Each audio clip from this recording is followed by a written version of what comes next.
What if the problem isn't that hard work is painful, but that your brain was never taught how to enjoy it?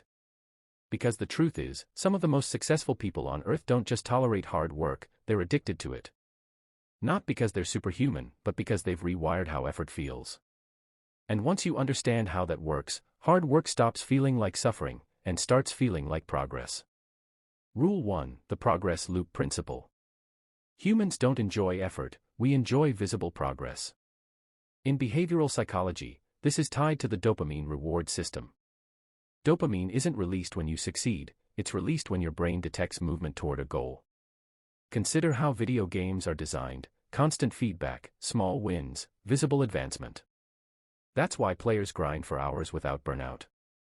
A writer struggling with consistency began tracking daily word counts instead of focusing on finishing books. Within weeks, writing transformed from pressure into satisfaction.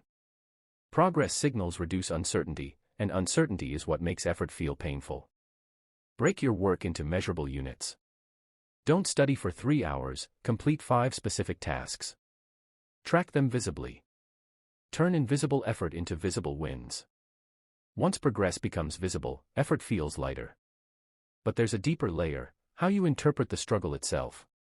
Rule 2: The Reframing Stress Rule. Your brain doesn't hate hard work, it hates what it believes hard work means.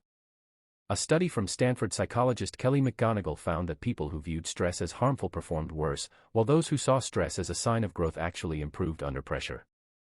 Elite athletes don't interpret a racing heart as anxiety, they interpret it as readiness. Same sensation, different meaning.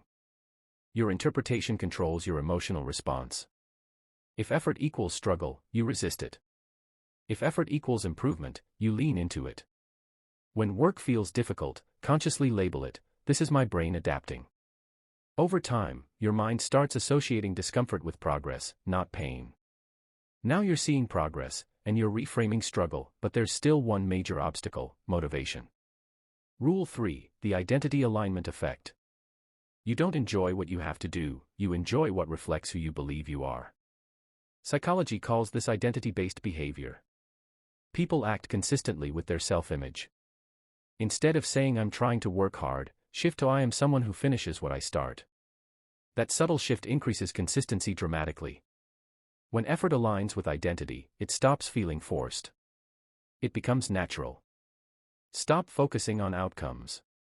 Define your identity. Not "I want success, but I am disciplined."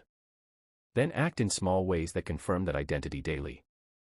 Now you've aligned your identity, but to truly enjoy hard work, there's one final upgrade. Rule 4: The Challenge Calibration Rule. Hard work only feels satisfying when it sits in the optimal difficulty zone. This is known as the flow state theory by Mihai Csikszentmihalyi. If a task is too easy, you get bored. Too hard, you feel overwhelmed. The sweet spot creates deep engagement. A coder increases task difficulty gradually, each project slightly harder than the last. Over time, work becomes immersive instead of exhausting.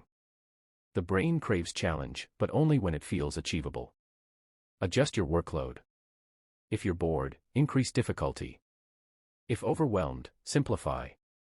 Stay in that narrow band where effort feels demanding but possible. Enjoying hard work isn't about forcing discipline, it's about redesigning how your brain experiences effort. Remember these 4 principles. Track visible progress to activate reward. Reframe stress as growth. Align effort with identity. Calibrate challenge for flow. When you apply these, hard work stops draining you and starts fueling you.